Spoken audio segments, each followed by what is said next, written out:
Topping the news, the tourism industry on Grand Bahama seeing a significant increase in visitors to the island. This news comes as cruise industry operators are also reporting that their numbers are skyrocketing. Our Jolanda Thompson speaking to President at JAGS International, Senator James Turner, who is optimistic that Grand Bahama's tourism industry could be making a strong comeback. Here's that report.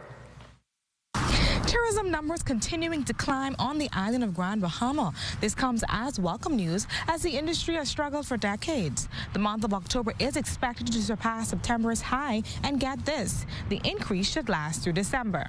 James Turner, proprietor of JAGS International, says that leading up to Hurricane Ian, Grand Bahama began doing fairly well in the cruise business. He states despite some loss in days due to the storm, the economy picked up swiftly thereafter with even better numbers. Margaritaville was doing really good during the month of September, and Valeria was holding their own as well in Bimini and Grand Bahama. But as you all would know, during the week of Hurricane Dorian, our largest provider of business to Grand Bahama, Margaritaville, diverted their ships away from Grand Bahama just as a precautionary measure. So we lost about 4 or 5 days. But I gotta tell you that they came back roaring when they came back, because I will tell you that we have not seen a day below 1,100 passengers during the month of September on that ship. And I can tell you, after speaking with their management, they're pleased because we know the month of October should not see one day with less than 1,000 passengers coming specifically to Grand Bahama. According to Turner, the new focus is now ramping up on the overnight stays. Now, we don't have the hotel inventory that we'd really like to have, but we do have some hotel inventory. You got Viva, you got Lucaya still somewhat limping along, and you got Pelican Bay that has always been holding their own. So we do have a conversation that ought to be had to drive more overnight stays to Grand Bahama.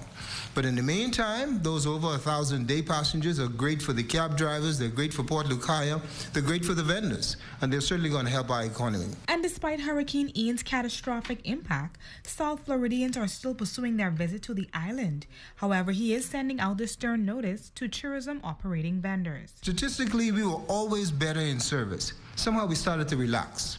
Hurricane Dorian did a little number on us. But this is our time to stand up, raise our shoulders, sling our chests forward, and do what we have always done.